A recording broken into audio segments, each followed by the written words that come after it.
Ano kayang magandang gawin dito? Sabi ni Madam, gumawa raw ng sweet. Pero naisip ko ito ng ingredients ko. Kasya kaya to?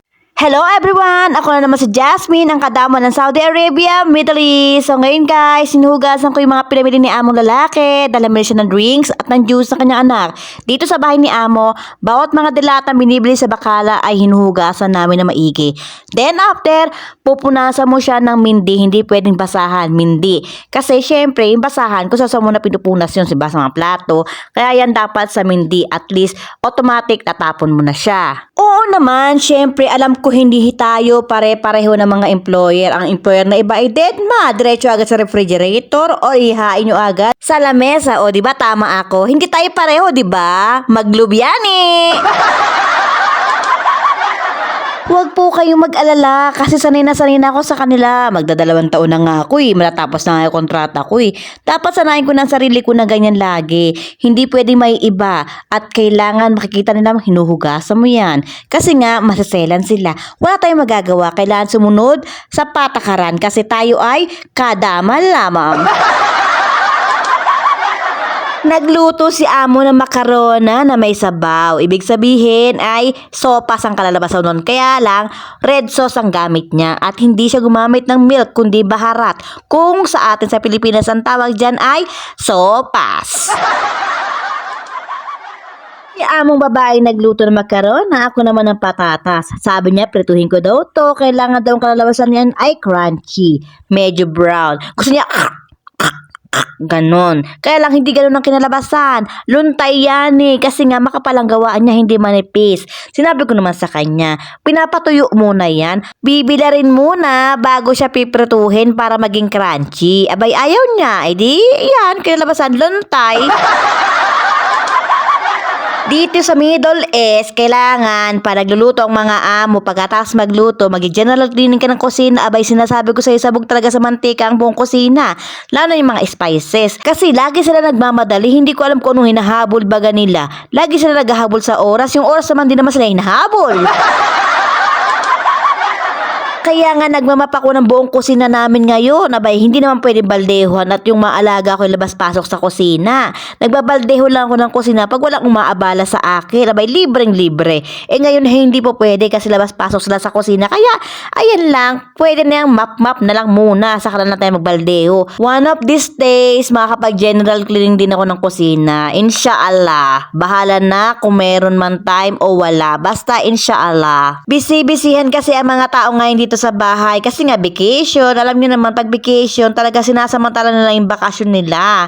Kaya lang minsan hindi inaasahan, talagang may lakad na hindi talaga inaakala. Pagkayari ko maglinis ng kusina, bay pinagtatapon ko ng lahat ng mga basura mula sala, kusina hanggang sa may bathroom kasi nga kailangan na itapon at para wala na rin ibang amoy din sa loob ng bahay. Mainit ang panahon ngayon, mahirap magpalabas-labas pasok sa loob ng bahay at baka ma-stroke tayo. Uso pa naman stroke ngayon dito sa sobrang tindi ng init. Oh my God! Hindi kinakaya ng powers natin ng init dito sa Saudi Arabia ngayon. Kaya pati amo ko sumasakit ang ulo. Ngayong araw na pala ito ay naglaba ako ng napakaraming labahan ngayon kasi nga sinabi ni mga dinispose ni Among mga gamit ng alaga ko at yung mga bag na ginamit nila sa school dahil nga vacation na, kaya nagdispose na si Amo ng mga notebook, books at yung mga ibang gamit nila. So yung mga bags na yan ay nilabahan ko na rin ngayong kasabay ng aming mga labahan, kaya inabot ako ng 4 na oras sa paglalaba. O grabe, diba?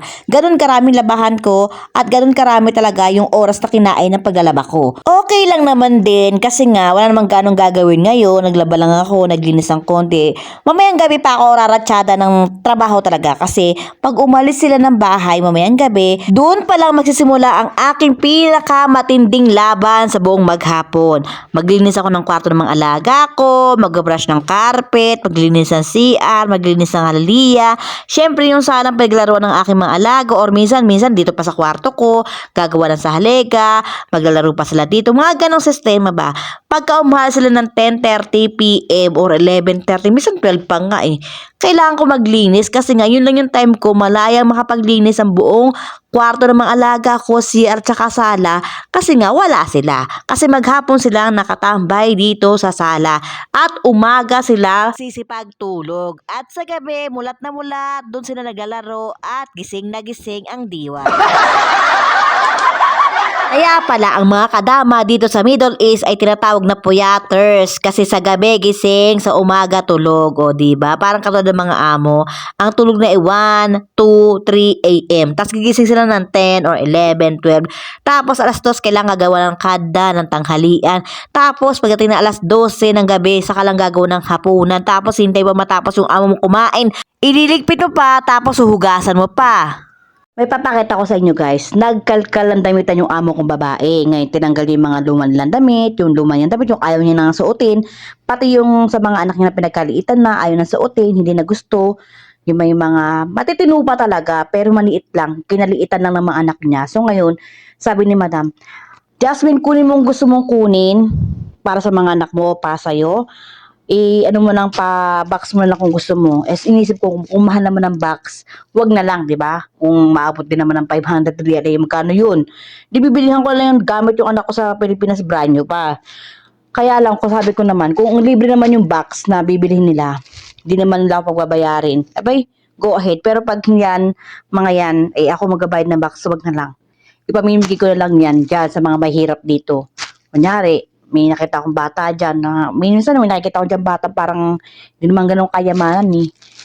Bibigyan mo sa kanila. O meron dun batang pakalkat sa daan. Ewan, basta. O kaya, sa mga friend kong katulong, kay Cherry, kay Juby, baka gusto nila, edi, pamimigay ko na lang sa kanila kasi naman masayang. Kasi kung babayaran ko yan sa luggage ko, ilang kilo lang ang luggage natin, lagi diba 23 kilos lang. Yung pasalubong pa natin sa mga pamilya natin. Kung babayaran ko pa yan, wag na lang, hindi na iiwanan ko na lang yan. Hindi ko kailangan.